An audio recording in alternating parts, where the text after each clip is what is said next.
Welcome everybody to the show of the Everything Horror Podcast with me, Podolsky.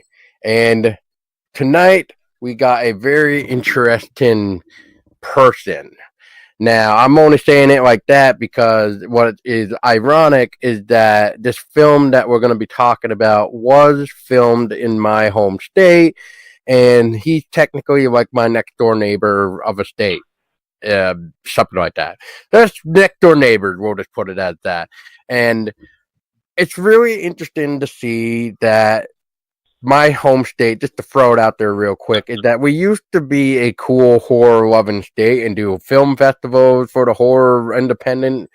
And then all of a sudden it seemed to have died down. But in this case, it seems the light of the horror genre has once again made its way into my home state, which is Vermont. And without further ado, this is Christopher Wells. Hi, Christopher. Hey, how are you? I am good. And thank you for reaching out and talking about your film that I can somewhat talk about because I haven't technically seen it yet because it's on the film festival route. And, you know, it's still awesome, though, nonetheless. Yeah. And I still remember seeing that article about your film being posted on 7 days, and I think somebody else might have written a article or something. But we had a lot of local press, which was great. So. Oh yeah, anytime local press gets involved, it's always good for the smaller people like you and I to get their name out there and to know what is being made or whatnot. Yep, totally. But your movie is called The Lurin, which which came out or premiered for I'm assuming the first film festival on the 26th of January of this year. Yeah. Yeah, the Lurin premiered in Kansas City at Panic Fest. And we had a test screening in New Jersey, and then from there we then basically did another edit, because when you're editing a film and then when you show it to a whole bunch of people, you kind of see your film in a very different way. And so after we did a test screening in Jersey, we were accepted at Panic Fest in Kansas City. That was an amazing screening because we then recut the film and we made the film, and we got a great response in Kansas City. Kansas City is a really great horror town, and that was a lot of fun. And now we're flying out to Detroit and for the Motor City Nightmares Film Festival. So I've never been there. I've heard good things. So I'm excited to show the film in Motor City. So we'll see how that goes. Well, congratulations on that. And it must be some type of relief that the film is done and finally out there for sure. And I mean, it can be scary once you get that film out there too, because you don't know how the general audiences will really respond to it at first. But you know, usually some people I think just judge a book by a cover, but in this case judge a movie by its cover a little bit too soon without maybe watching it twice or three times, if not more, but definitely more than once, because once you see it once, it's kind of like, yeah, okay. But then when you really watch it again, you can sit down and actually appreciate the movie more, because maybe you might have missed something that you didn't catch on the first go around and stuff like that, which in your case has something similar in your film, which we will get into with like hidden messages, which I find very interesting. Yeah, I think it's important to, it's also that one of the reasons why it's so cool to be in a festival is because everyone has to shut the fuck up and watch the movie. Where when you watch it on your computer or wherever, you could be distracted. People are, watching porn on their cell phone while they're watching your movie on their computer or whatever, And so it's kind of nice to have your film on a big screen where everyone, the lights go dark, everyone's cell phones is off, and everyone has to pay attention. Where nowadays, where there's all these like different platforms, it's just very easy for people to be distracted. So I think there's like a lot of really interesting, great things and advancements for filmmakers now, but there's obviously more platforms, but there's nothing beats seeing your film in a dark theater. It just, it allows, especially when you make a film like mine where there are hidden messages, where you kind of need people to pay attention, because the last thing I wanted to do was spoon feed my audience. And I wanted there to be subtleties. And even with my short films, I tend to kind of do things that are a little bit more subtle than, and you have to kind of pay attention to it. And so it's going to the festival. We play on April 26th. I'm looking forward to it because it gives me an opportunity to watch it while people are watching the film. And so it's different. It's different than watching it on the computer, I guess. Well, it's also just good because, I don't understand what the hell the point of is going to a movie just to be on your fucking phone throughout the entire time. And it's just like, so what the hell did you buy your ticket for then if you're not even paying attention? So I find technology nowadays to be a real pain in the ass, especially cell phones. I mean, I can't really say too much because, there's times where I just got to kind of peek because just, the stupid notification came out or whatever. And it's just like, I need to turn it off. And you try to turn it off and sometimes the setting doesn't work or something stupid. And it's just like, So then now I just put my phone on goddamn silent and then just throw it sometimes. And then I forget about it. I do the same thing. I mean, I was actually a little funny, quick little story. I was in the movie theater watching I don't even know what movie it was. And this girl was on her phone recording the movie, and then Snapchatting it and posting it on Facebook. And she's 3 rows in front of me. And I'm like, what the fuck? Who does this? So I got up and I said, excuse me, can you put your phone away? And she she put her phone away. But then as I sat down, she started to think about it. She goes, oh, who's that asshole that told me to put my phone away? So then she started doing it again.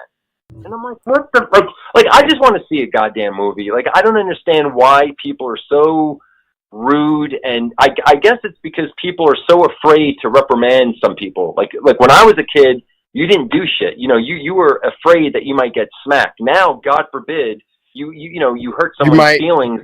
They're gonna Facebook about it, and then and then you're gonna be ostracized because you can't hurt people's feelings anymore. So it's just like this world of entitlement.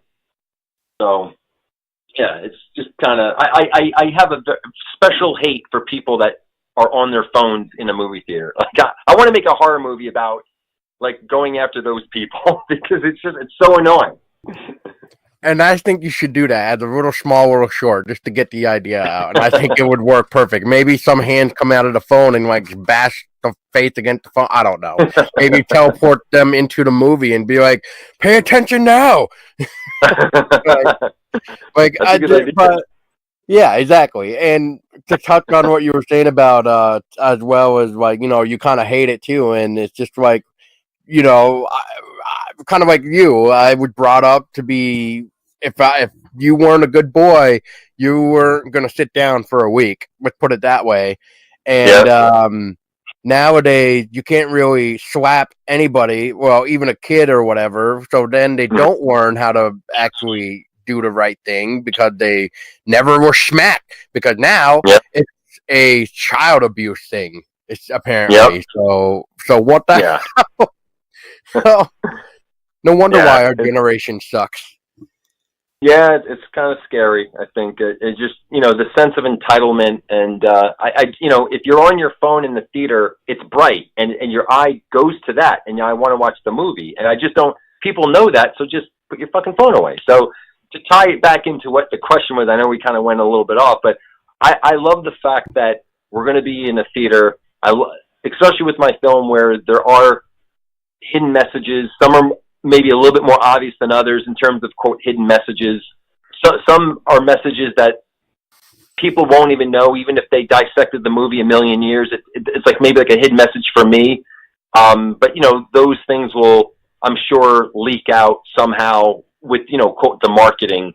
For instance, the paintings in the film are all of my dad's work. He paints, he's a Vermonter, and he paints these landscapes of Vermont, and he, they're really beautiful work, and so I wanted to use it in the film. And so there's little things like that where I kind of get into some nice little personal hidden messages that once the film is, quote, out there, then I'll let those little secrets out. These little Easter eggs, I guess, if you want to call it. Oh yeah, Easter eggs are always fun too. And then Yep. It depends on how many people can catch it on too. Like there is one hidden message that I was reading earlier where I was just like, I'm like, this seems interesting, and maybe I'll just say this one and that's it. But because it's kind of really cool, because I don't think I really would have thought of it either, especially the way you wrote it up and how it's presented in the film The Lure, in which you were talking about a specific scene where the little boy is trying to play at a playground with the red, and all of a sudden, or color, I mean, and then all of a sudden, like, had this red balloon, and then the nanny comes over and, like, grabs it and lets it go in the air, and then, you were saying, what is it? The boy was saying, like, what time is it? What time is it? What time is it? Yep. What time is it? Yeah. For like 3 times, and then the nanny said back 213, 213, 213, and I'm like, okay. But then I was reading, and then you're like, well, if you add it all up, what did it come to? And it's just like, oh. So yes, listeners, I'm not going to exactly tell you what it comes out to, but we're going to make you think about it for a second. So very interesting. Yeah, and that's I didn't want to make it. It's very scary when you make a film that's not like other movies. Like I didn't want to make a film that replicated someone else's work, or I didn't want there to be gratuitous sex or any, like, I wanted to do, when I was writing it, and then anytime when I thought that I was getting cliche, I thought, fuck this, let me not go down that path. Let me go down this very unique idea. And for instance, like with the scene that you're talking about, there are nice little Easter eggs where something is happening, and and it works with the film, but there's an obvious reason behind it. And in that scene in particular, it kind of tells you who the bad force is, I guess, if you want to call it that, and without saying it, without being overt. And I think that I particularly like movies where I have to connect the dots. If everything is spoon-fed to me and I know everything by the end of the movie and there's no dispute, there's no intellectual debate about our interpretation of a scene or the movie or whatever, it is, then it didn't really take me to a certain place that I want to be when I watch, the films that I like. And I watch a lot of foreign films, and they tend to be more subtle in foreign films than American films. Unfortunately, I think that they kind of spoon feed the audience everything, and there's no chance of maybe having someone not get everything, and that's okay. That risk is I think is worth it, because just because the audience may not get all the dots connected, they still are intrigued by it. They still, because we're curious people, we want to know, well, maybe I don't understand every little thing about it, but let me maybe watch it again and try, oh shit, now I get it, and it's like, we're curious people, and I kind of feel that, fuck it, if I want to do a film, I don't want to, I want to do something different. I want to do something unique, and I want people to pay attention. And so it was a lot of fun, but yeah, it is scary to show it to any audience, especially when you're doing something that isn't, when girls aren't popping out their tits to get people to watch the movie, or there isn't, gratuitous sex or anything. And, it's, I didn't want to rely on that, because that's easy. Anybody can do that.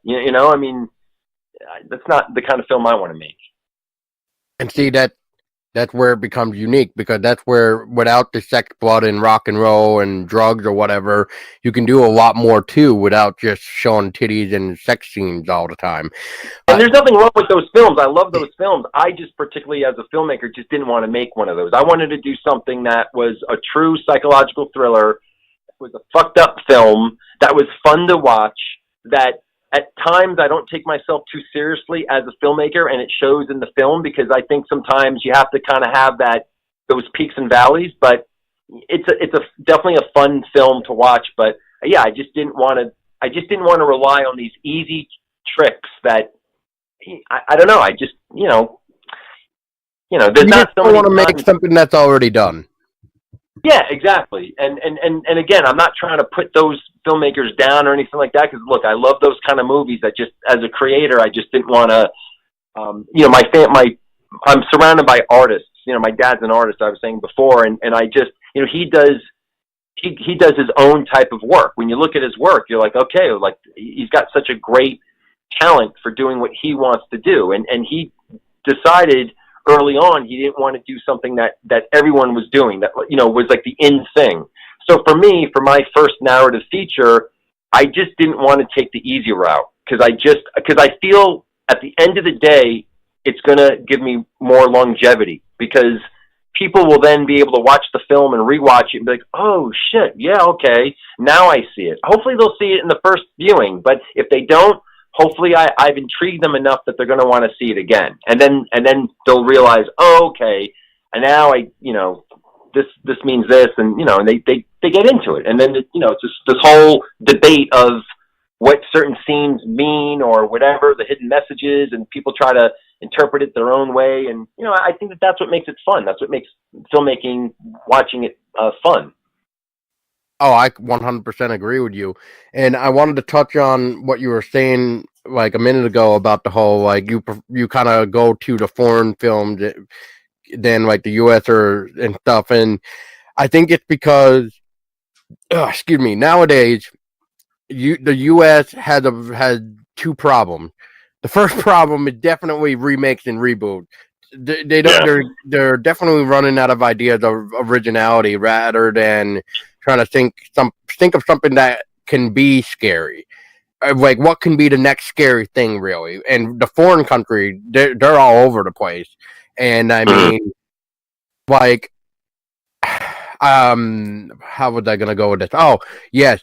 So with the foreign films, they give us enough to know a little bit, but we don't fully understand it. They still leave us with our imagination to kind of try to fill in the blank. And I love the imagination, because you can take something and you can try to figure out hundreds of different ways of how to take what you just saw. And then with the US now, we have that problem where everything needs to be answered. Yeah, there's no more mystery. Yeah, and that sucks, because fuck that. Exactly. I mean, I'm not an idiot. I want to watch something, and I want to be able to I want to be able to interpret things a little bit. If everything is spoon fed to me, there's no interaction. All then there is just me watching something and like, okay, well, now I get everything. Now I move on. There's no discussion. It's only a discussion. Did you like it? Did you not like it? No, I want to talk about the meaning of that scene, and why did she keep saying that? And why did he say that 3 times? And why did she answer it 3 times? And what about that thing back there, or whatever? It creates a conversation. And growing up as a geek I was a geek, but I was creatively smart, but not school smart. So I just have to preference that. But growing up, I always liked going to the movies and then talking about it and discussing them. And when there was a film that just kind of laid it all out there and that was it, it just didn't create the best conversations. And there are films that I love that I watched back in the 80s that I still talk about. And I'm still like, wondering what did that mean, or, and I don't ever want to know. It's nice to have some mystery to it. Oh yeah. That's a good example that I can actually say about this. What we're kind of touching on is, look at like the original Alien franchise. We'll just say 1 to 3. Okay, so we never learned about that mysterious ship that carried or had the alien xenomorph eggs. We don't know where they came from. they mentioned something a little bit about like engineers, or because of the engineer thing that we saw in the middle of the ship on the gun, the famous scene that everybody knows and loves. But now Ridley Scott answered all of that, or tried to. And I'm only saying tried to is because I don't really know what the hell is going on with that third and final trilogy of Ridley Scott, because now with it being with Disney, I hear it's got shelved, and now I'm hearing no, they're still working on it. So which one is it? Because Prometheus kind of answered the engineer question of that ship a little bit. And then we got Alien coming in, of where the hell the engineers kind of come from, but not really. Like we kind of got an idea, but it wasn't really their home planet. But still, it's answering our question that were once a mystery, and now it's no longer really a discussion, because we kind of, quote, know the answer, unquote. Yeah. I like a little mystery. I kind of like not knowing all the answers. The Alien was one of, or is one of my favorite films. I really liked it. I tend to like, I did like Prometheus, but I had a lot of problems with it.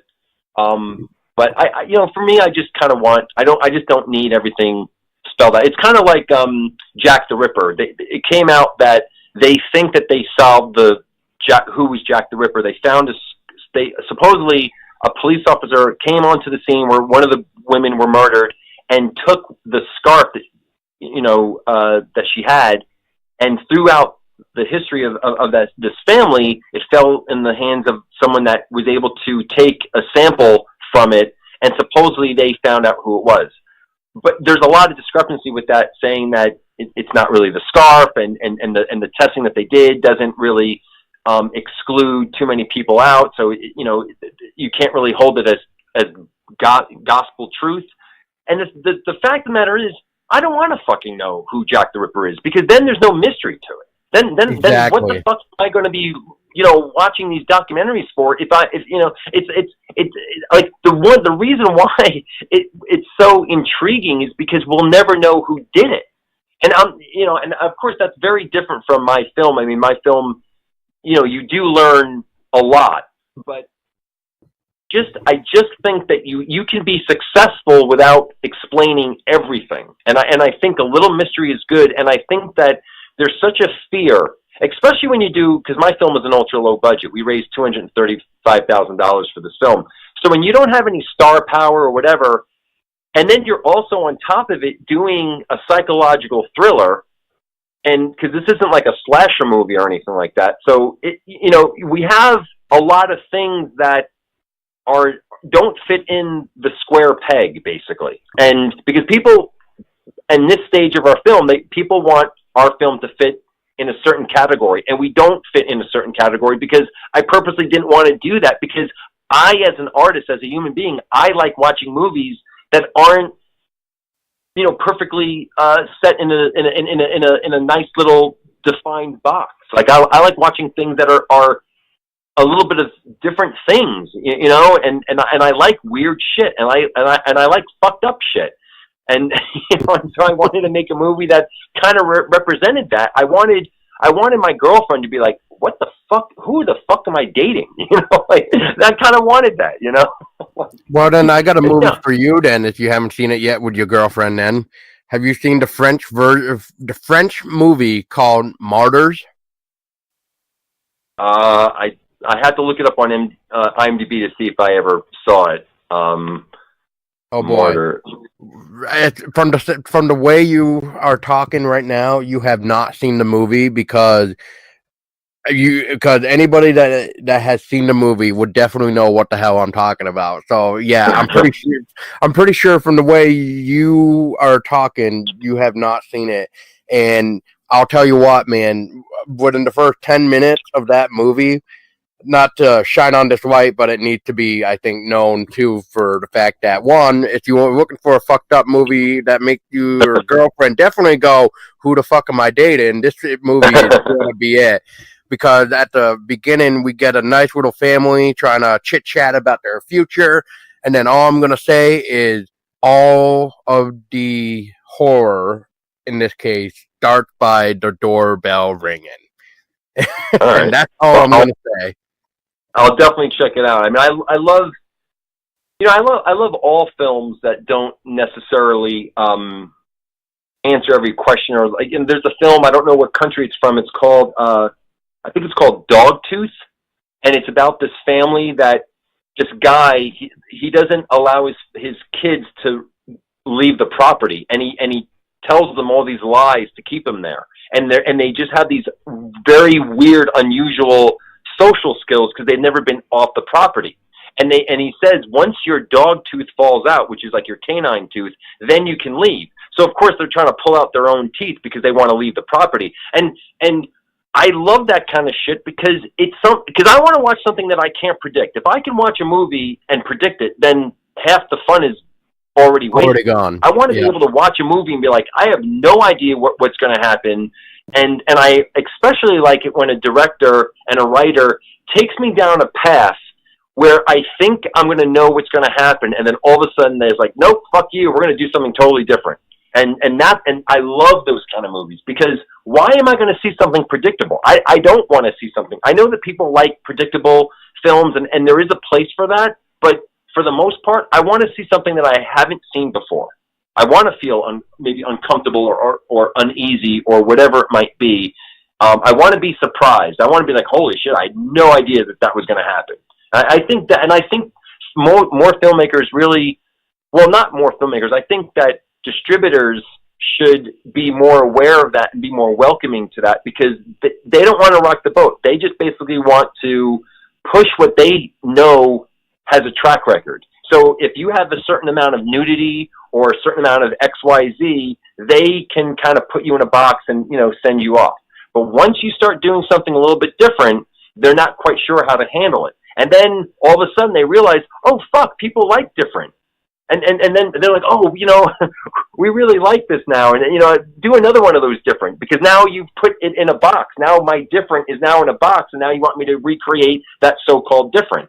So it's a fucked up world. Oh, yeah. Exactly. Exactly. And to actually get into your film now, because I know we've been kind of going sidetracked with other things, because it's always fun to get opinions on different things and tell people off, or well, not tell people off, but tell people what we think of certain things, like we were talking about with trying to watch a movie in a goddamn theater, but somebody got their phone out. Well, yeah, it's all good, but so out of curiosity, Christopher, is what actually got you into the horror genre, and how did the horror genre inspire you to want to write and direct your film called The Lurin? That's a hard question to answer. I'll try to give you the 15-minute version. No, I'm kidding. I've always loved horror. I grew up watching The Twilight Zone, Tales from the Dark Side, Tales from the Crypt. Nightmare on Elm Street, all Halloween, Friday the 13th, even black and white horror movies. So I always felt very safe when I was watching horror, oddly enough. I know it sounds kind of weird, but as a kid, I liked watching, well, even Elvira Presents. I mean, it wasn't necessarily horror, but it was like fun, campy horror. But I just always liked it. And then with my short films, if people go to my website, kpictures.com, like the letter K, they'll see the trailer for The Luring. They'll see other short films as well. And most of my short films I kind of categorize them as weird, fucked up short films. And I don't mean fucked up as if like someone's going to take a razor to someone's eyeball fucked up. No, I'm just talking kind of like just fucked up weird shit. They mostly are very dark. And when I did a film called Cynthia, it got some guy, random person, reporter, saw my film and did an amazing review on it. And somehow my film kind of blew up a little bit. We got over like 600,000 views, which may not sound like a lot, but for me that was a lot, because all my other films, I have nowhere even near that. And so that film was able to catapult this idea of the luring because these investors saw that film, then started watching my other short films and said, oh, okay, this guy can make a film. And with the house up in Lindenville, Vermont, my mom, when my stepfather died, she could no longer afford that house. She lived in Maryland, but the Vermont was kind of like a vacation house for her. So she said, look, I have to sell this house. And I said, well, can I shoot a film here? She said, yes. I had a very short period of time to write the script, even though I had like a script already in my head. And we wrote it. We shot the first scene of the film. Investors saw that. They liked it. They invested the rest of the money, and we raised some of the money also through online campaigns. And we shot the film entirely, in Vermont. And I also wanted, horror is a genre. Well, I say horror, but it's really a psychological thriller. But I guess it's obviously in the genre of horror. But horror, to me, there always is a place for it. Even if you want to do something different, like I'm trying to do with The Luring, there's always going to be an audience for it. Where if you do like a campy comedy, if you don't have star power in your comedy, people may not see it. But with horror, you can use talent that may not be known, even though the actors that we use have done some things here and there, but they're not named talent.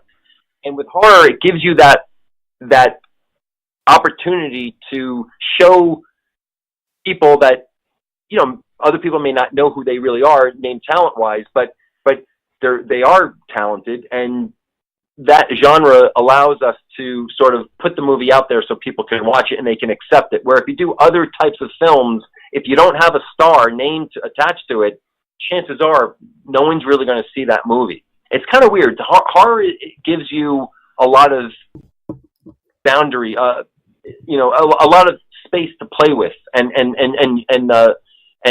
distributors know that. They know that there's always going to be a place for horror. There's not always a place for other films if you don't play a certain way with them. I don't know if that answers the question or not. No. You that's a really great way to put it, actually, because I was thinking to myself, horror is actually a great way to experiment as well, to really show us what you can do, what you can bring to the table. And I will have to touch on the fact of what you just were mentioning about if you don't have a person in the film that nobody knows, nobody's going to see it, which kind of falls into a very interesting thing when it comes to like what you were saying with, you help get some fun through like crowd campaign and stuff. And it brings my next point of this, which is, I talked about it before, but if you were to create two different campaigns, and one is a original idea with new cast members, right? But then we get the other film, which may have something to do with, like, for an example, there's a fan film called, like, Never Hike Alone, which is a Friday the 13th fan film. Everybody is going to support that over the original film because we already know what Friday the 13th is. We already know who Jason Voorhees is. So why would they want to risk putting their money into something they don't know versus something they already know? Yeah. That's why you have to invest. That's why you have to have investors. I mean, for me, it's a special case because I wanted to do something totally unique. So that's why my advice for filmmakers is that if you want to be unique and you're going to go down this path, which is definitely not easy because, again, people are afraid of different. You have to shoot a scene from your film, show that scene so investors can say, okay, because even though I made a bunch of short films and even though I own a production company and I've worked with different clients, people want to see what is the movie going to look like. If I'm going to give you my money, what is this film going to look like? I don't care about your other short films. I want to know what this film is going to look like. So you have to shoot a scene and you have to invest your own fucking money because you have to have skin in the game. And so when investors know that you have skin in the game and you put your own fucking money into it, they're more apt to give their money because they look at it, they say, wow, this is really cool. and you also invested your own money, because I can tell, because this scene looks like it cost some money, and then to top it off, you can round it with by putting an online campaign to raise some money. So we raised about maybe $40,000 to $60,000 online, roughly around, because I don't know all the numbers right off the top of my head, but most of the money came from private investors. And I think that you're right. If you're going to do something unique and original, you're going to have a harder time raising money online, because you have to understand what the formats are and how these platforms work. And I think a lot of people, they think, oh, if I just put it on Indigo or whatever the hell, the online campaigns are, everyone's going to love it and they're going to throw money at me. Well, it doesn't always work that way, especially if you want to do something original, because it just isn't. But if you're going to do like a fan film, then yeah, it's definitely going to be a lot easier to raise money, because everyone knows who Jason Voorhees is, and they just want to kind of support that, because they want to watch something that's like that. But so I think it's important for filmmakers, to understand it's a business, and you have to approach it like a business, and you have to understand, what is my film about, and how am I going to raise the money for this? And no matter what, I think you have to shoot a scene so people can see it. They can see an example of your work. Oh, I completely agree. I mean, if you don't have anything to really give us to know what we're actually going to be looking at, then yeah, people aren't going to throw any money at whoever is trying to raise funds. Instead, they're just going to be like, oh, whatever. I don't know. That goes back to the whole, well, I don't know if I want to risk my money to create something shitty or something. Yeah. So, and I hate to put it like that, because, there's a lot of cool ideas out there, but once again, if you don't show us anything or give us an idea of what the film looks like, as you were mentioning, then yeah, it's not going to work out so well.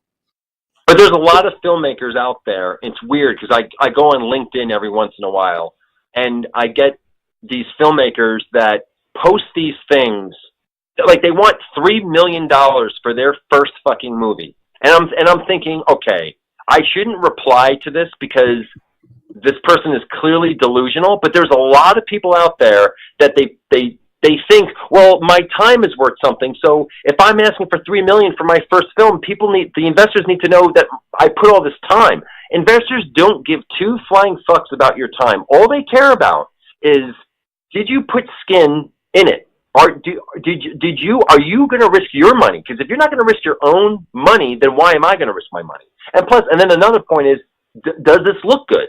If it doesn't look good, I mean, let's face it. I mean, no one's going to give a first-time filmmaker $3 million. So you really should make a film, an ultra-low-budget film. And that's what we did. I mean, I made the mistake years ago, because I had this Hollywood producer that read a script that I wrote, totally different from the horror genre. It's actually a psychedelic love story. I'll put it that way. And he wanted us to raise $3 million. He wanted me to raise $3 million. And I don't know shit about raising money. And now that I've actually done a film from, start to finish, I now know I should never have listened to that producer, because I could have done that film for a fraction of the cost. And for the first time filmmakers, they really need to get a reality check and write the script that can be made. No one is going to give you $3 million fucking dollars unless somehow you're famous, or you're the child of someone famous or something. But it's for the rest of us that, don't have a pot to piss in. We have to be a little bit more realistic, and we have to, it's a lot easier to raise an ultra low budget and make your film than it is to raise $3 million and never make your film. I mean, that sucks. So I get a little heated when I'm talking. Yeah, exactly. Now, I know you were kind of mentioning it a little bit there, Christopher, about writing your script in a short time, but if you wouldn't mind elaborating more of Sure. How long it kind of took about writing the script to then direct the film to make it a reality. Sure. So what happened was, when my mom told me she couldn't afford the house and she had to sell it. I mean, we had this house since 1989, so I was like devastated when she told me that she had to get rid of it. I mean, it's a small kind of, I don't want to say it's a cabin, but it's like the size of a cabin basically. And so I had this idea of this short film that I had written, and it was kind of like a standalone kind of short film. I'm sorry, I had two of these short films that I wrote, and I had this idea of this balloon. That what if this balloon traveled within these two stories? And I don't know why I was thinking that, because these two stories really had nothing to do with each other. And so when the opportunity arose and I had a deadline, then your brain starts to work in a very different way. Because when you're just kind of writing and you don't really have a deadline, you're not under the gun. So when I had a deadline, because I had to write the script, I looked at these two short films that I wrote, and I thought, okay, let me put this together. And the first script became the first scene of the movie, or the beginning of the film, and the other script was the last part of the film. Actually, the scene that you were talking about with the kid and the nanny. And so for me, I had my 2 points. I had my beginning and I had my ending. And all I had to basically do was connect the dots. How do I go from point A to point Z? And I just started, working from there, trying to figure things out and some other ideas that I had in the back of my brain that I would then put forth on the computer. And if it didn't work out, that was fine. Then I would just kind of hash it out, and I just somehow worked it out. But the most important thing that worked out for me, and I think this works out for anybody, is I had a deadline. If I didn't show my mom a script within 3 months, the house was going to be sold. Actually, she once I showed her the script, and I showed Brian Berg, who was he's one of my co-producers. We all felt, okay, something good is happening here. And so my mom then told the agent, okay, look, tell whoever wants to buy the house that we can't let it go till May 18th. And I think we wrapped May 12th. So it was, I knew that there was a lot riding on this, because who am I to tell my mom not to sell her house? I mean, she's 80 years old. She deserves to have her house sold and to have that money. So one day the government can take it away, because, our government likes to take away money from elderly people because Medicare sucks, but that's a whole other fucking topic. But so I knew that there was, a lot of riding on this. And I think when you have a deadline, you just make it work. You write it because you have to. And it's a lot harder to write when you don't have that deadline, because there's all these excuses to not write your story, because it's not easy, because it's one thing to have an abstract idea, because it's very attractive. But once you put that motherfucker on your, on your screenwriting and you're really hashing it out, that's when the real work comes out. And you really have to hammer these characters, and then you have to show it to someone, and someone's going to tell you that maybe this sucks and you have to rework it. And that's scary. So a lot of people, they like to kind of keep their ideas in this nice little safe idea box. But ideas don't do anything unless it becomes something tangible. And that tangible thing is the script. And you have to have a deadline. So there you have it with my little... I feel like I'm yelling, like I'm getting angry. I hope I'm not coming off. I'm very passionate. Now, I'm actually a very chill dude. Right. Now, when you were writing the script, was there any scene that was originally in the script, but when it came down to... that had to be cut out? Yes. And so I wrote the script, and then we edited it.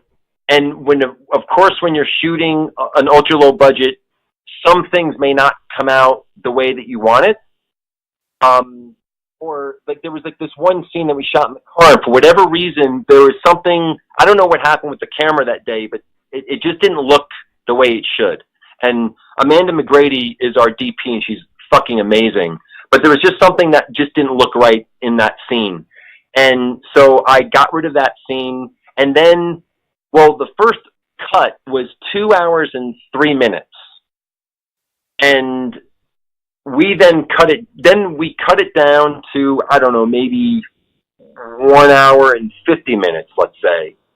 And we showed it at Jersey for a test screening, and then we thought, we should really trim this down even further. And when because we obtained a sales agent, Summerhill is our sales agent, so they're selling the film worldwide right now. We got into this festival before we signed with them, and so when I got the notification that we got into the festival, I reached out to Summerhill and I said, "Hey, is it okay that I show it?" And they said, "Yeah. If anything, it's just going to be free publicity, so yeah, go for it." I'm like, "Okay, great." But in the process of getting a sales agent, we had all these other sales agents looking at our film, and they said, "Look, it's a business. You're going to have to do another cut to your film." So we did. We listened to them because I'm not going to be arrogant and think I know everything. And I listened to them, and it was the best advice I ever had because they were right. Because by the time we made that other cut, the film right now is solid. And it you have to get your feelings hurt a little bit. You can't hold on to pride for too long because pride doesn't pay the bills. And if these people they distribute movies for a living and they're saying, "Look, you're going to have to tweak your film a little bit to make it better so we can sell it," well, you better listen to them. And again, it was a growing experience because, again, this is my first narrative feature. I did a documentary that was a feature length, but very different from what I'm doing now. And so, I'm you have to know when to listen to people and know when to tell people to go fuck themselves. And you don't tell distributors to go fuck themselves because you need them more than they need you. And if they're telling you, "Hey, you might want to trim this scene or trim it a little bit to get it down to a certain amount, of time," you got to listen to them. And for me, it was a great experience because now I look at my film and I'm like, "Oh my God, thank God someone outside of my little tiny film bubble said, nah, tweak it a little bit." And I think that I'm just very happy that happened. I mean, at the time I was nervous because I was like, "Oh, who the fuck are these people to tell me?" And then after punching the wall a few times, I thought, you know what, I got to take it. You got to be a man. You got to fucking take it. And you cut it, and then you realize, holy shit, I was wrong. I should have listened. I'm glad I listened to them. So I was wrong by fighting it at first, and now I'm glad that I did. So, right there you have it.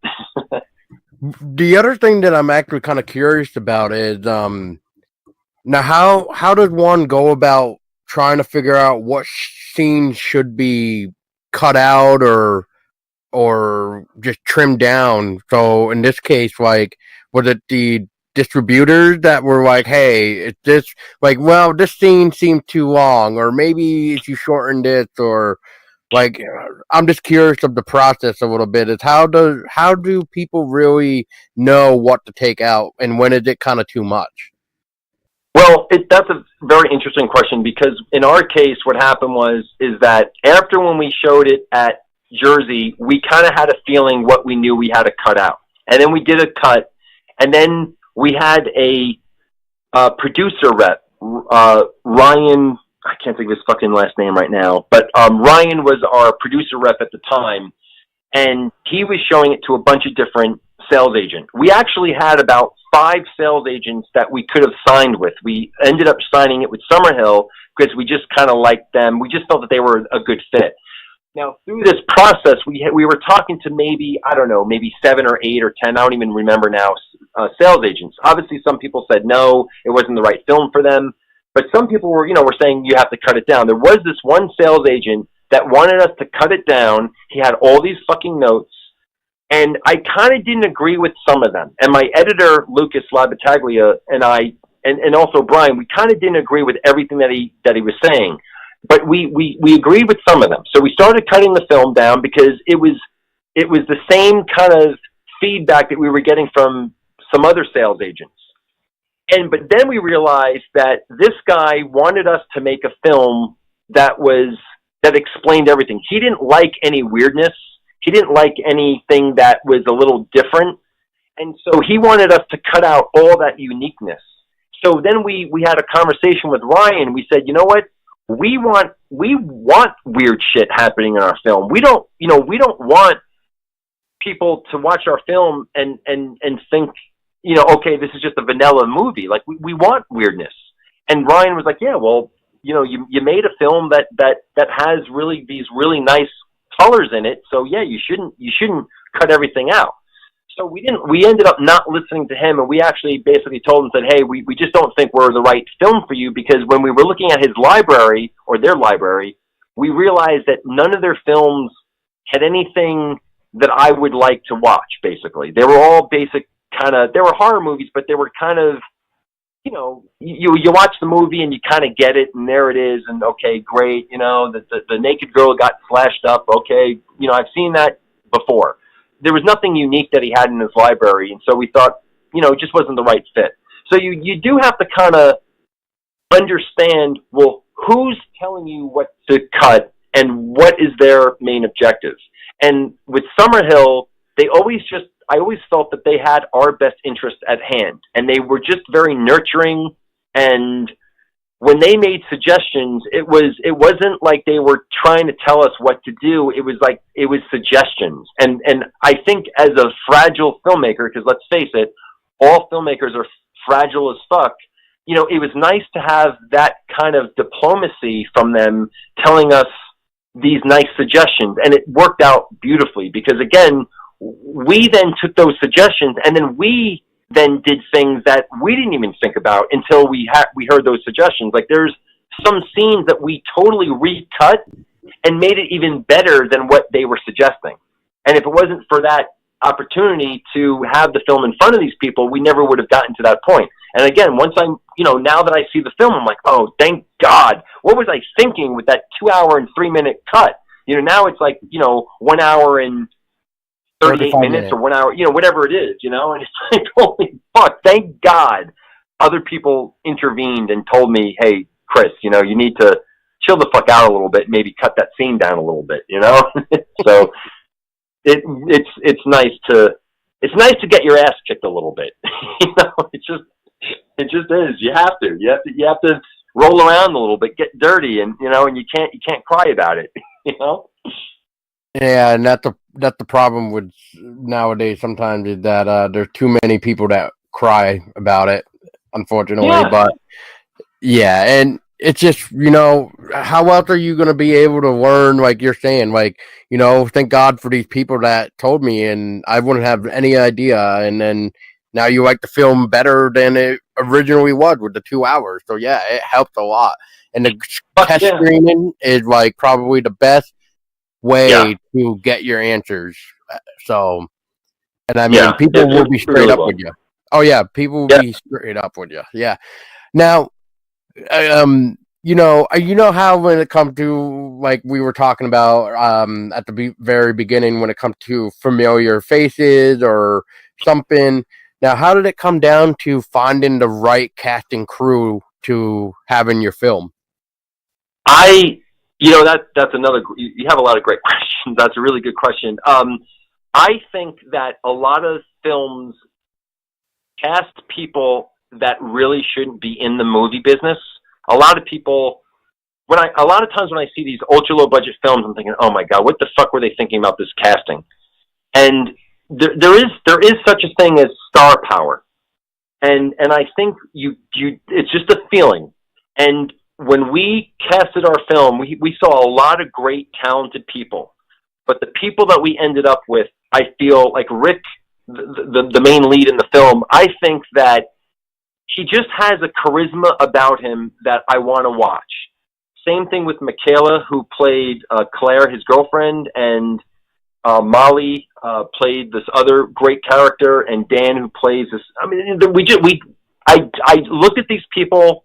And Mary McGloon is a friend of mine. She's also my casting director, and she also acted in the film. When we were casting, you go on a feeling. Now, obviously, they have to have experience, and you have to make sure that they're SAG, and you have to make sure that they've done certain things, so they're not going to forget their lines and all that other shit. But when they walk in, there's just this unspoken feeling that they can carry the movie. And they have a certain kind of movie star kind of quality about them that I think that all of them are going to have great careers. And I think that, you know, you just have to kind of go with your gut. And I think all the actors that we hired, I really feel that, you know, they are very watchable. Where sometimes when I watch a movie, especially with ultra low budget films, I think casting is so important. And if you don't get that right, you're really going to make it hard for yourself to make money. And I think, and I'm not talking about people that need to be attractive. It's not that. It's a charisma. It's a certain it factor that they have to have. And we really lucked out. I mean, we were casting in New York City, so which helped because we got, everyone that wanted to be in the film. So we saw, Jesus Christ, I don't even know how many people we saw, but we saw a lot of people. And it's a process that I think is really benefited the film, because I think, again, we just got kick-ass actors. They're all they just have a quality about them that you want to watch. And so, and I also think it worked out. We got a lot of female support because they liked the fact that there was a kick-ass girl in the movie. They also liked that there wasn't any gratuitous sex, but yet there's a sexiness to it. You can be sexy without being, gratuitous. And so we had a lot of great support with women that were like, okay, great, finally, good. Like, you're not going to stoop down to that level. You're going to show other things and other facets and other, talents and a way about things, go about things that aren't going to be, the cheap way. And so that was nice. I even got letters from girls women that went for the audition that they knew they didn't get the part, but they were like, you know what? I really hope that your film does well, because you're not doing like a sleazy, cheesy fucking film. Again, I love those movies at certain times. I just didn't want to make one for myself. And so it was nice to kind of get that positive reinforcement from all these women, because I think women have awesome ideas. They have great opinions and they kick ass. And I think if you can make guys and girls happy and intrigued, you've got something. And so I thought we did that. Oh yeah. And just to throw it out there, I mean, let's put it this way: women can make movies too, not just guys. Yeah. And sometimes the women can make the most ridiculously fucked up shit that a guy I don't think would ever think of too, from what I've seen. So it's like, wow, I don't know who's worse, women or men. Yeah. But, well, I think with our film with Amanda, our DP, she was great because she looked at an early writing of my script, and she looked at one of the scenes that I had a scene where it just was stupid violent. It didn't fit into the movie. It just wasn't. It's just not that kind of film. Even though my film is violent, this scene didn't work. And she just very nicely said, "Do you really want to have this scene in your movie?" And I knew by her voice, I thought, let me relook at that. And she was right. And I think if it was a guy, like, none of my guy friends picked up on it, and she did. And so I really owe it to, and also my girlfriend and also my mom. I mean, there was a lot of very strong, independent women that looked at my script and made sure it wasn't going to suck. And I'm very lucky to have women in my life that they don't candy coat shit. They tell me the real deal. They're not going to try to stroke my ego or try to, they're going to say, look, they might be nice and diplomatic about it, but they're going to let me know. And I'm grateful for that. Yeah, I was just gonna say too that before is between men and women, I do find that both genders have like a equal thing when it comes to making films anyway for the horror genre, and it's just really cool what people can really think to come up with. And like one lady, I'll just give a quick mention to, because like when I watched her film, it literally blew my mind to bits for a little bit, and I think it's because of the way she did it. And I haven't really seen any type of psychological horror or thriller, depending on who is listening, I guess, kind of have it. like I haven't seen this type of film in a long time, so that's probably, or maybe haven't really, to make you really think, and like we were talking about before. But this movie is called Three Eye for an Eye, so I would definitely check that out. It's by a lady named Lou Simon or Simmons. Mhm. I apologize right now if I butchered the last name the first time, but very nice lady. I definitely just think that she definitely should have that movie more out there because it's really cool, and some people just don't like it because they find it to be predictable. But I could not find it predictable, and I just think it's just the haters out there that just want to hate. But what do I know? There's a lot of haters out there, man. And the internet ain't doing. They're not hurting the haters; they're helping them. And there's haters everywhere. It sucks. Oh yeah, well, it sucks too when some people try to reach out to the fan to know like what they like to try to incorporate whatever they mention into either a game, movie, whatever. It really doesn't really matter what they're trying to get help with, and sometimes it can go 50-50, and sometimes it can actually do really good, or it can be so bad that it's just like, why did you listen in the first place? So yeah, it's really hard to even like with you guys. It sounds like you guys knew who to actually listening to versus falling into a trap where it's just like, well, maybe if you did this, and then it could have butchered your movie entirely, and then you probably wouldn't even like it. So yeah.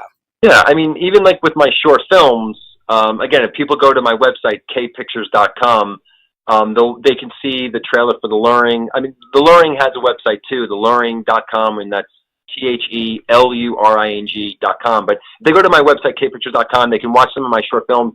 And with, like, for instance, Cynthia, it was kind of like a psychological kind of like thriller, that I made, and took me a day to shoot it, and I just was kind of having fun doing it, and it kind of blew up a little bit in a good way. But of course, I get these assholes commenting on YouTube, saying whatever, and you just can't let them bother you because you have to focus on the fact that I made a fucking film, and it got me to make another film, and I'm thankful and blessed to have this opportunity. And if you listen to all these assholes that hide behind their computers, that they know that you'll never find out who they are, they're just a bunch of pussies, and why are you going to listen to them? So it's very easy for people to spread hate, and fuck those assholes. You reminded me of a story real quick, and that is one of my buddies recently actually put out his debut film. It's called The Incident at Montauk, and it's a UFO movie, sci-fi movie. And so there's this one review that came through, and this is what I loved about this. So this account was recently made because clearly this person wanted to shit on two films, and I'll explain in like right now. So the reason why I think it's fresh and new is because this person went on to my friend's film, and I believe this might have been the first review he did. And in the review, he said, "Man, I love the found footage. I mean, I like to give anything a shot, but this film just blows. It just sucks. It's a horrible acting, horrible ending, shaky camera." And I stopped there, and I'm like, wait a minute, shaky camera? I'm like, yeah. If you love found footage, there's going to be shaky cameras all over the place because that's what found footage is. Yeah, exactly. And then another film that I saw and interviewed the writer and director and actor for is called Night, not The Night, but Night. And this was also this guy's debut film, like feature length, and the same person rated a 1 star and said this is goddamn horrible. And I'm like, wait a minute. I'm so confused because I thought you loved the found footage, so I'm so confused now. So well, with Yelp and YouTube and all these ways of putting your opinion anonymously, it's very easy for people to be secret assholes, and it's very hard, to tell someone to their face, you think that their movie sucked, because most people wouldn't do that, and there's just more diplomacy when you are approaching someone in person if you don't necessarily like their film, but you can maybe find something that you did like about it, or the fact that, hey, they at least they made something. But on YouTube or Yelp or all these other places where you can put in your BS review, it's very easy for people to, be these assholes, and it just sucks, because I don't care how bad your film is. If you've made a movie, it is hard to do, and that requires a level of respect.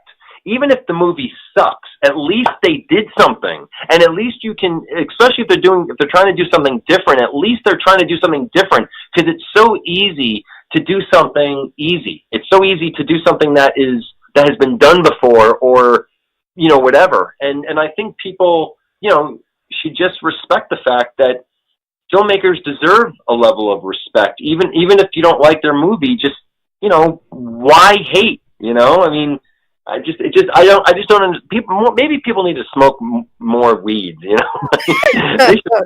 People need to chill more. Yeah, I mean, Jesus Christ, smoke a joint, chill the fuck out. I mean, really, is it that bad that you have to, ferociously type on your little computer that you hate something? I mean, really? Like, don't you have any? I mean, maybe you should jerk off or smoke weed or something, because something's not right. Like, Jesus Christ, I don't get it. I just don't get it.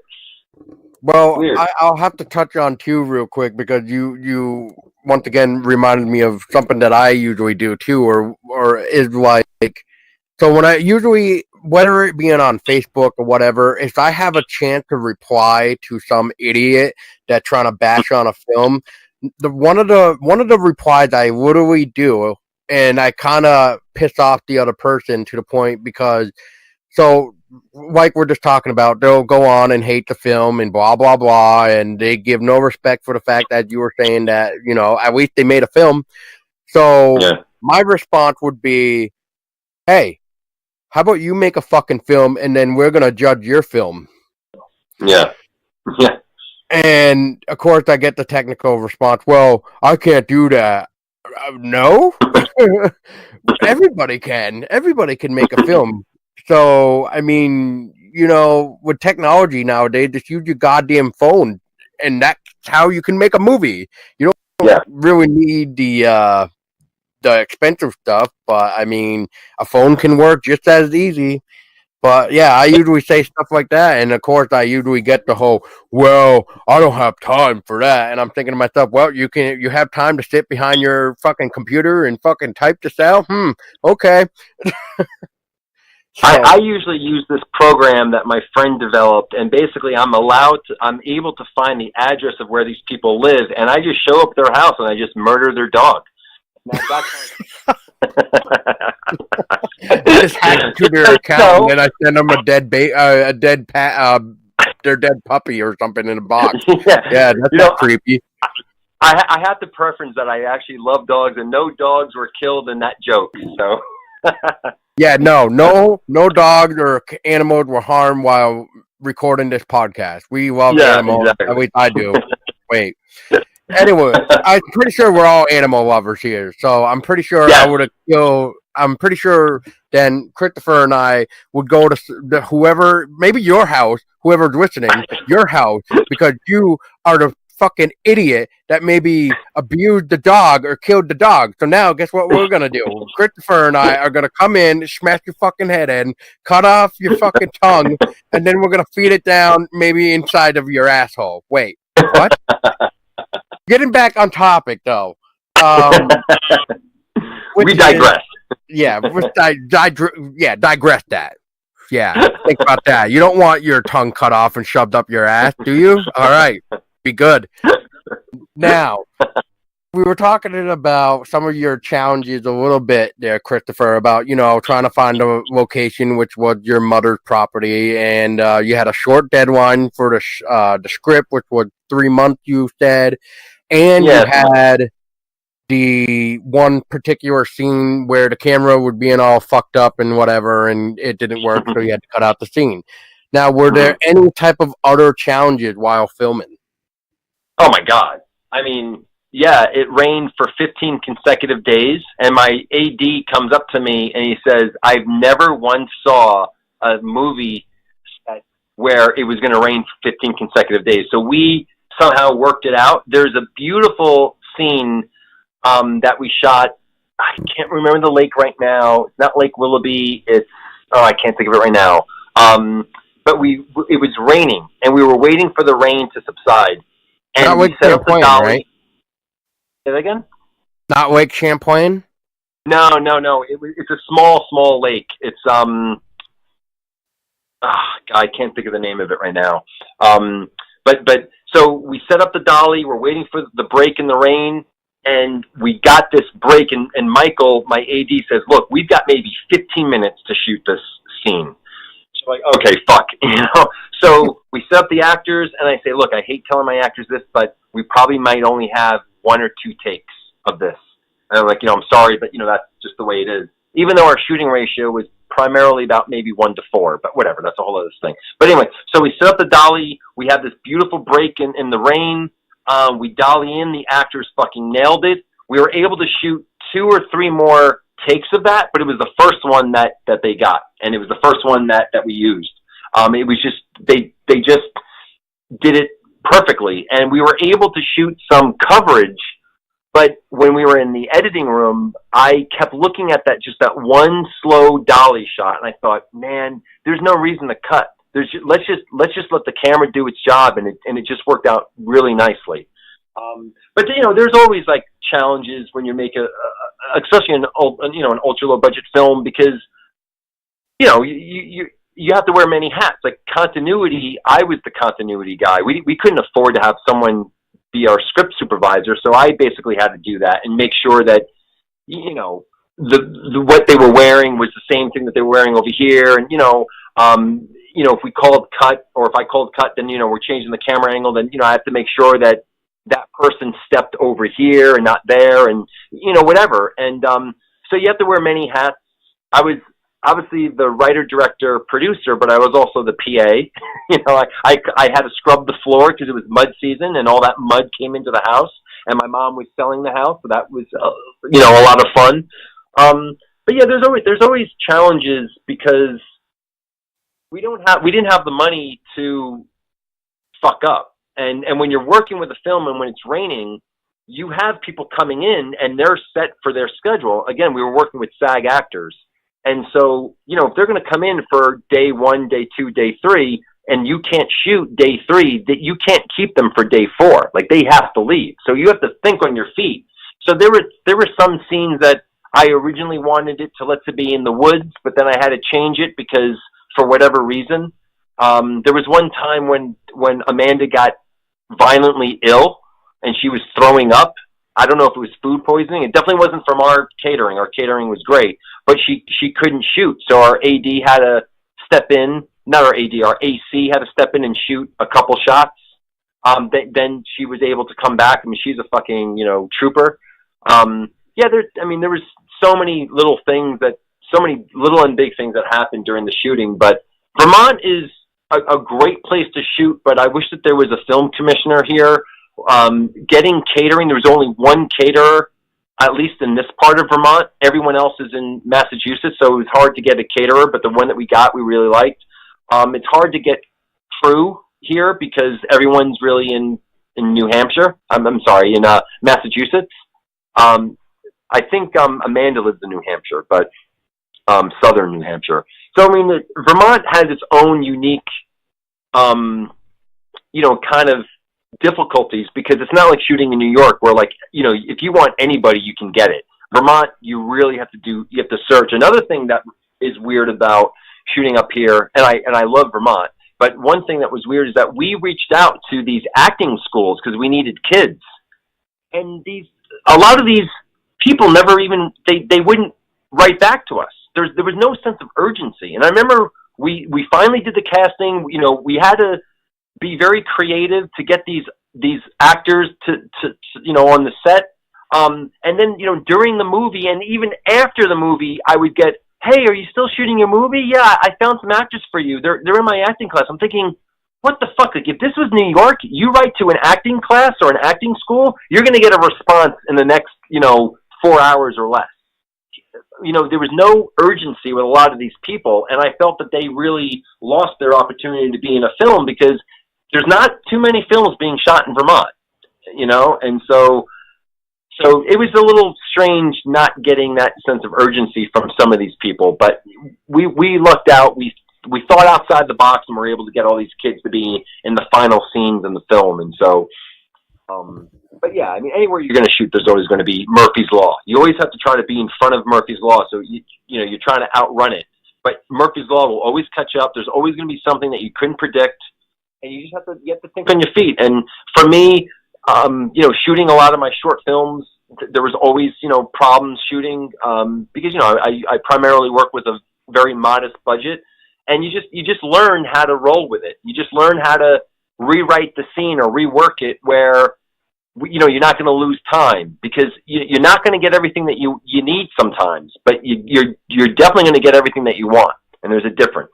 And you have to understand that as a good director how to manipulate the situation in your favor. And it's a compromise, but you should never leave thinking I didn't get what I wanted. So I don't know if that helps or not. Yeah, you did it. Yeah, no, I'll touch on what you're saying about Vermont. Vermont is kind of weird because, I'm actually was shocked when I saw, the article going around from, 7 days and whatever the other site was that I saw, and, because I'm thinking to myself, wow, this is a state that fucking chewed on my friend's short film that he did that I kind of acted in a little bit to help him out. It's called Dead Static. It's actually available on YouTube, Chris, if you wanted to check it out. And but when this film first came out on YouTube, Vermont people blew up about this film, and I'm talking like bad. People hated this film for whatever reason. And then once people from out of state started to come in, or even out of the country, people started to love it. And it's just Vermont is so fucking weird to me because it's just I just feel like Vermont doesn't like horror, so it really shocked the shit out of me when I saw 7 days talking about a horror film being made here, and I'm like, wait, what? Am I talking my home state is not going up about this? What the fuck? So yeah, I just don't understand Vermont half the time. But then again, we used to have a film festival here too, but then it, I guess, died or whatever happened to it. Stopped going around, and this used to take place in Burlington, I believe, if I remember correctly, somewhere around that neighborhood. Anyway, but yeah, it's just so cool. So I congratulate you on the press release for this film. Thank you. Because, yeah, I don't know what the hell is going on with Vermont, but that was definitely a shocker for me. Yeah, I would love, Vermont. I love Vermont. Vermont has a special place for me, and it always will. And I hope that there could be more films shot in Vermont. I mean, Vermont has there's just something special about Vermont, and there just is. And I really, yeah, and it breaks my heart when I drive around and I see all these businesses that are out of business, and people in Vermont, I find them extremely intelligent, very passionate, and very kind of soft spoken, and there's an intelligence and a something very special about that. Where in New York, it's very different. In Vermont, I always love coming up here, and I think Vermonters really deserve the best. And I would love there to. I think horror is Vermont's a beautiful state, but I think it's a great place to shoot horror. And I wish that there was a film commissioner here. I wish that they just were able to attract more people to shoot here, because Lord knows, Vermont needs the money. I mean, it's, some of these towns, I feel so bad, these towns that are, really hurting, and it would be really nice for local economies to, to support films, because, when we were shooting here, even though we were a little tiny film, we gave a lot of businesses a lot of money. I mean, we made a lot of friends, and it was really nice and gratifying to help out the local community. And that was just our little tiny, rinky-dinky little tiny film. Imagine if there was more films shot in Vermont, it would really help the economy a lot. And I hope that maybe, I know that there's a few festivals in Vermont, but there seems to be a few people in Vermont that are pulling the strings, and they're not really allowing other people in. And it's unfortunate. Oh yeah, I agree. I just think part of it must be some of the Vermont community that just, I don't know, just hate on everything or something. I don't know. I really don't know, but it's just so odd that they would attack a filmmaker for trying to make a movie here in Vermont sometimes, like we kind of were when we tried releasing, or when the friend that I made when making Dead Static with them, it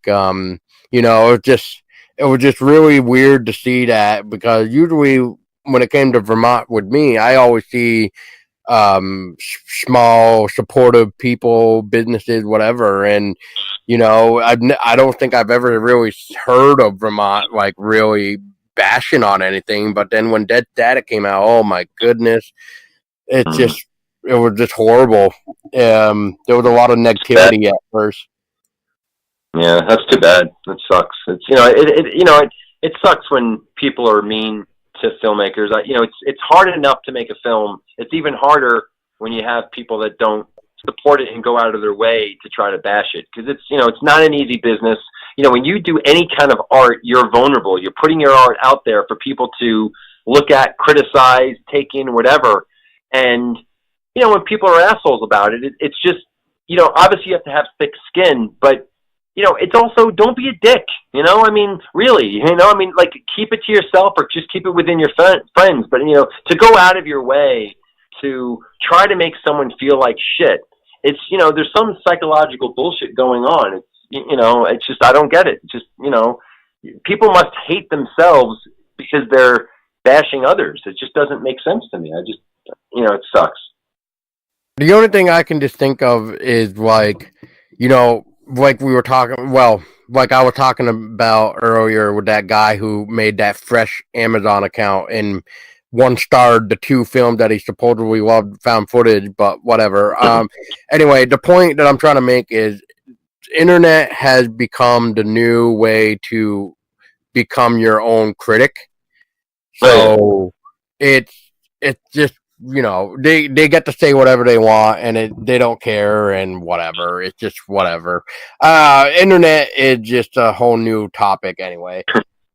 But it's right. Yeah, it's for my next film, I'm not quite sure where we're going to shoot it. I'm working on a few things right now, and Brian and I have to kind of talk, because I think we're both kind of itching to do something different. Do something again, and so maybe we'll shoot something in Vermont, maybe not. I mean, it wasn't easy. I just wish that there were more people shooting up here, because I think Vermont has a lot of opportunities. But yeah, I mean, when you're thinking about having a catering and all these other crew people, and if you gotta, if they gotta travel, it can get costly, and it's kind of, like, for instance, because you have to house them in New York. Like, I can get a crew, and then everyone goes to their apartments at night. I don't have to pay for housing, So it's kind of like all of a sudden you just saved, $5,000, So, oh yeah, I don't even remember what we spent on the Airbnbs, but we were shooting it during mud season, so it was an off season, which is good for us. But any other season, it would be a lot more expensive. So we were lucky that we were shooting in mud season. Actually, we were shooting it from, I don't know when, I think it was like from April 13th to May 15th or something like that. And we would shoot for 5 to 6 days, and we'd have 2 days off. Oh, and, wow. Yeah, so we would have been shooting now, actually, and the weather, it was like this. It was very wet, and it was very muddy, and there was still snow on the ground right before the day we were shooting. We didn't know how we were going to deal with that. Thank God it melted. But yeah, it's kind of crazy. Yeah, I guess you need to bring out those hair dryers, man, and Yeah, some like I don't know, like some heaters or some shit. I don't yeah. know. God, it was scary. Yeah, uh, and yeah, but right now the Warren is actually out doing the film festival route. Now, for the future though, are we once the Warren is done with the film festival route, are we gonna be able to see it out on like VOD or DVD? yeah, totally. So basically, I actually had a phone meeting with Summerhill yesterday, and they have it. They're talking to a whole bunch of different people for many different platforms, not only for the United States, but basically worldwide. So they have a worldwide contract with us for 3 years, and it will be showing everywhere. And obviously, once we get that release date, I'm going to send you an email and say, hey, let's do a follow-up interview, because then you'll be able to watch the movie and we'll be able to have a different kind of conversation with it. But yeah, I mean, right now it will be shown on many different platforms. And I got the okay from Summerhill that Brian and I will be able to, once the movie has a release date, we will be able to show the film in theaters in Vermont. So it will play in St. Johnsbury. If I can get another theater to play the film, great. I hope so. We actually may even have a theatrical release. It depends if these distributors agree to it or not. Who knows? But oddly enough, it's a lot of money to have a theatrical release, and a lot of films don't even go that route because it doesn't make financial sense. Unless like you're a big Hollywood movie. I'm not talking about those. I'm talking about, little films like mine. But regardless, we will be showing it in St. Johnsbury, and hopefully there'll be another place in Vermont. I'd love to show it in Burlington because I love Burlington. And if bring if it there's over to Rutland. I would love to do it. Believe me. I mean, any theater that would show the movie, we would love to do like a little tour with it. And we got the okay from Summerhill to do that. So it will be shown, but we're just waiting for the release date, and I don't know when that's going to happen. And Summerhill said, look, it's very common at this stage, because we just got signed with them maybe 4 months ago, maybe something around there. So it takes time for things to develop. They still have to, get a lot of, they have the film out with a lot of different distributors, but it's very common for this to be in the quiet stage, he called it. There's nothing to be alarmed about. We just have to wait to see what these people say. But if you look at Netflix and Amazon Prime, you see a lot of different movies. We're definitely going to be shown. So they're just, hammering away and selling the movie. So I'm excited to show it in Detroit, but more importantly, I would love to show it in Vermont. Oh my God, fuck yeah! Bring that film back to Vermont. And let Vermonters see it, because if it wasn't for Vermont, we wouldn't have been able to make it. So I'd love to be able to show it. Awesome. Yeah, Vermonters definitely. Well, I don't know if we always deserve the credit, but I mean, we have been had some pretty big. Well, yeah, I guess I would say pretty big names run through here. Like, besides your film, we also can say we actually had, Beetlejuice come in here. We had him come in here to Vermont. So, I mean, I don't know how many people actually even know that, but yeah, Beetlejuice. Yeah, Beetlejuice came to, oh God. I'm just going to say some town in Vermont. I can't really remember the name right now. It's like East Cornish or something like that. Huh, that's awesome. Yeah, and I was shocked when I learned about that. I was like, really? And then I was just like, oh, cool. And then they're actually thinking about bringing Beetlejuice back to Vermont this year for like a screener night or something, like kind of like a anniversary thing.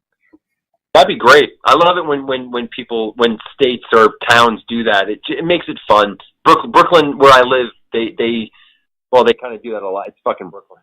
It's always nice to kind of to see a movie in where they shot it, or they have special screenings. It just makes it cool, especially for places like Vermont. I think it's very special, and I think people would like to join that. I think that's awesome.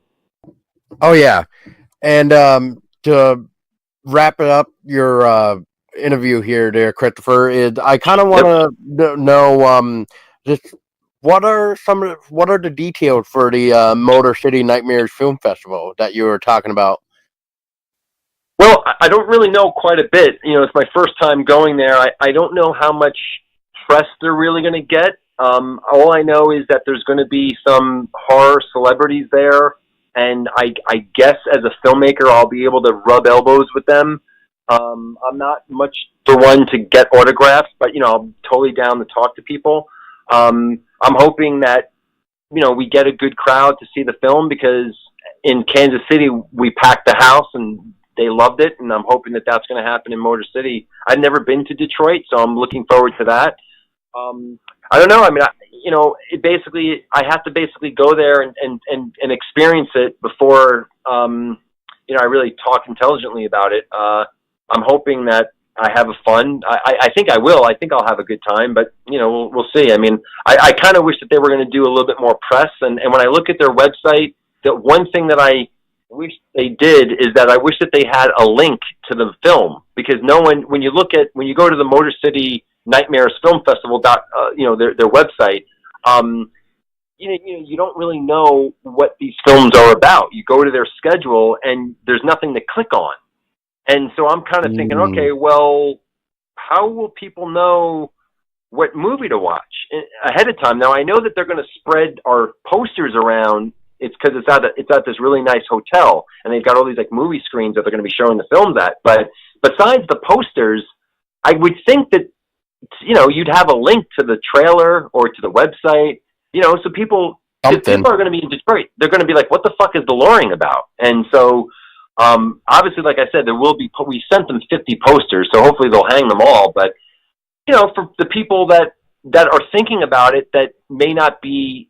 You want to entice them, and I'm not quite sure. Again, I'm not trying to put them down or tell them how to do their film festival, because obviously they've been doing it for a while and they're getting a lot of people. But I'm just a little surprised that it's a good suggestion. Let's put it that way.